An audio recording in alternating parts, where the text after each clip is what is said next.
Welcome to the People's Podcast, an employer's resource by Group Management Services. I'm your host, Alyse Kimble. This podcast does not constitute legal or financial advice. Its accuracy, completeness, or adequacy is not guaranteed. Use the information at your own risk. Consult an attorney or financial advisor before taking any action. Hello, welcome back to the People's Podcast. I am once again sitting here with Tom Krause from Krause CPA Consultants. He's the Director of Consulting Services for Krause. Thank you so much for having us Alyse. Again here. Yeah. And want to talk this time about your personal experience growing your business from, the very first start to what it is today. So we'll maybe start with what were maybe some of the things that early struggles, early pains that you had growing the business from, that first maybe 5 years? Okay. Yeah. Well, we started out about 35 years ago. So I was 24 years old. And wow. Yeah, just decided to start. I didn't realize that. Yeah, it was crazy. And, I was at another CPA firm, and one of the partners and I decided, we have a way we want to do business. Mm-hmm.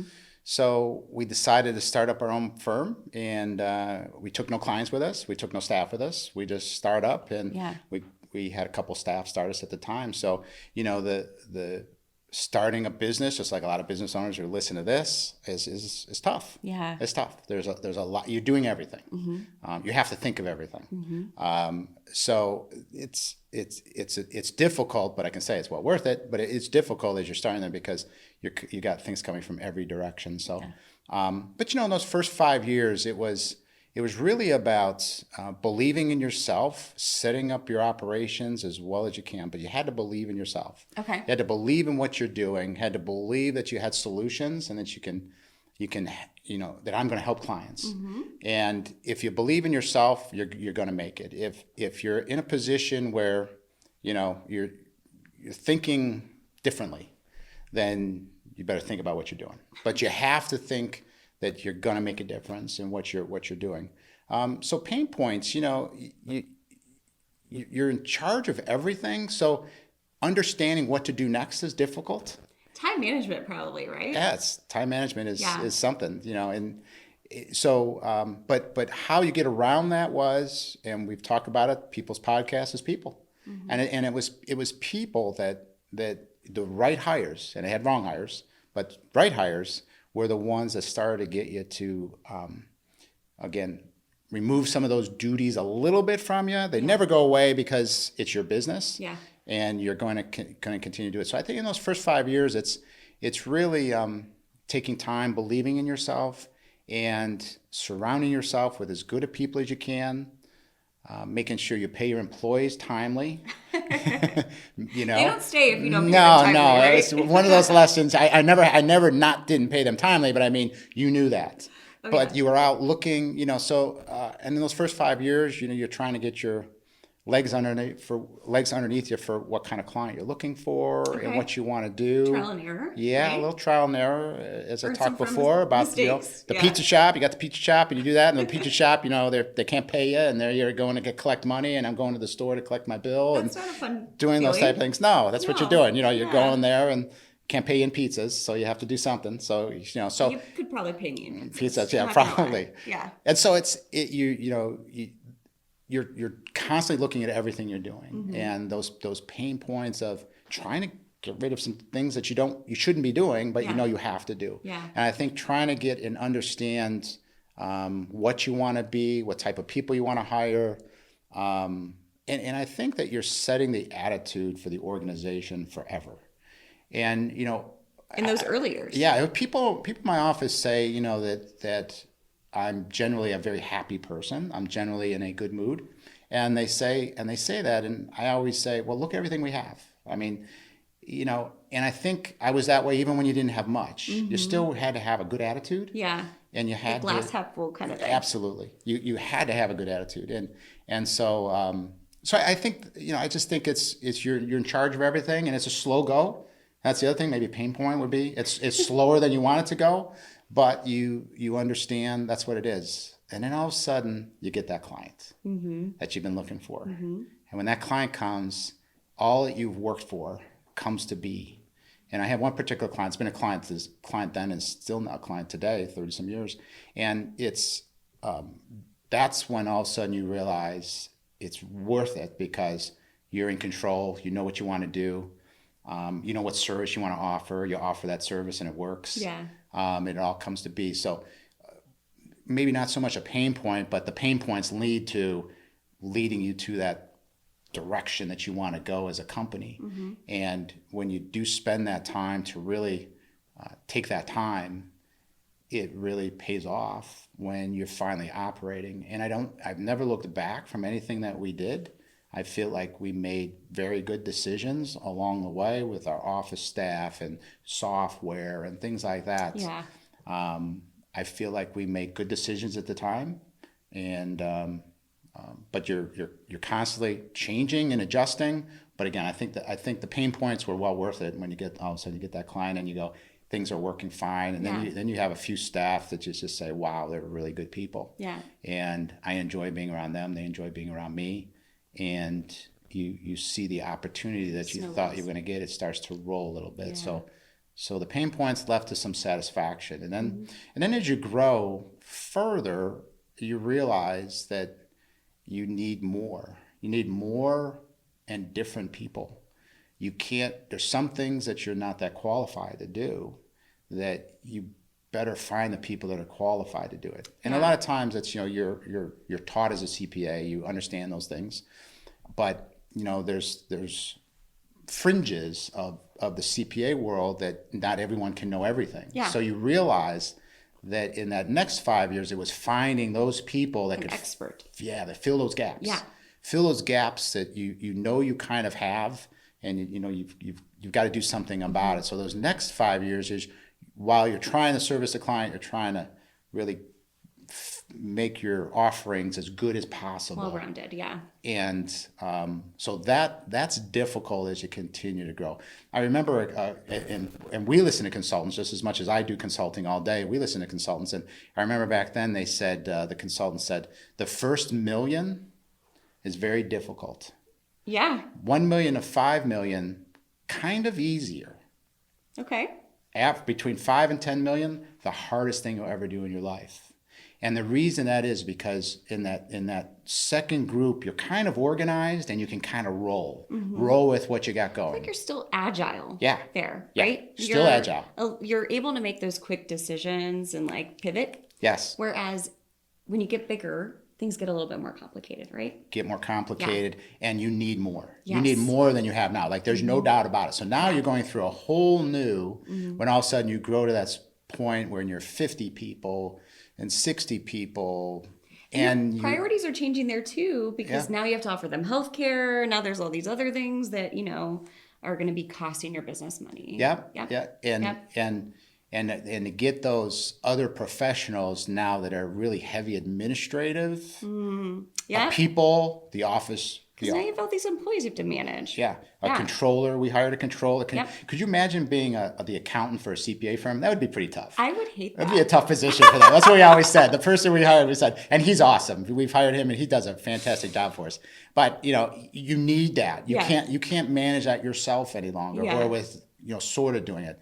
And then you have to pretty soon, you need full time, pretty soon you just need more different type of people in your organization. Mm-hmm. At that point, years ago, I have an executive assistant. And when I made that jump, one day I said, okay, we went through an interesting process.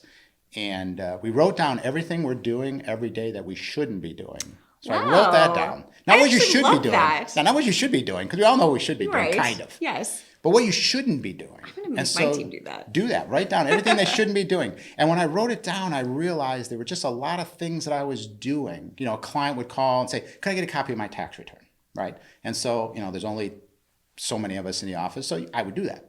Oh my goodness. And all of a sudden, you start seeing all these things that you're doing. And I'm saying, I don't have to do that. It doesn't need me. Right. So we went on a search and found my executive assistant, Michelle, and she's fantastic. She's still today. And she just takes care of so many things for me, and I can trust her to do that. Yeah. So as you grow, that was another pain point I encountered, was I said, now I've gotten a lot of these other things organized, but now I have to get my own everything organized with even what I'm doing, even though a lot of those duties now I have with a lot of people in my office that I can trust. And, but there's some things you're still getting caught up in and you don't realize it. So it was an exercise that was very interesting. And it clearly said to me, I need an executive assistant that's going to think like I do, understand when to pivot, understand when something can be given to a client, sometimes when something shouldn't be given to a client because they won't understand it, and be careful. Things like that. She thinks like that. And so you got to find that person that you can rely on.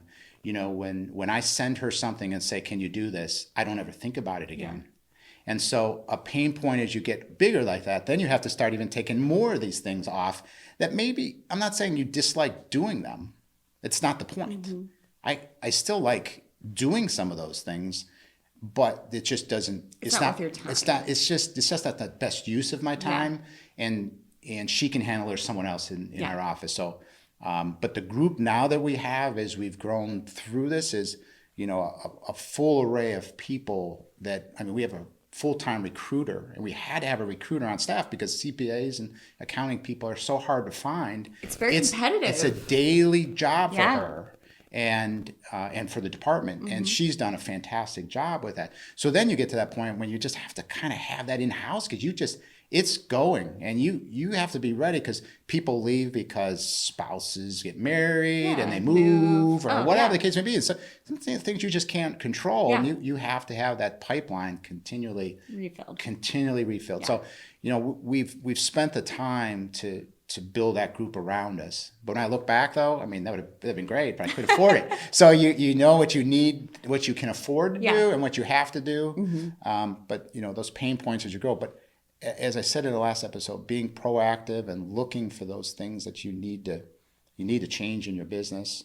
and the things you need to add to your business are just so important to take that time and understand it. And sometimes it's a little radical. You're doing something a little different, and you're just saying, okay, I'm gonna have this executive assistant. We never had one in the office before, and I said, I'm just gonna do it because I think it's the right thing to do, and you hope it is. And of course, most things work out, some things don't. But those pain points are different as you grow, for sure. A lot of different ones. So looking back, maybe when you were smaller, and I love it too, because the small, maybe you wouldn't have been able to afford a solution like a PEO, right? But I love that, as you talked about that middle area where you were just making some moves, right? Things were happening.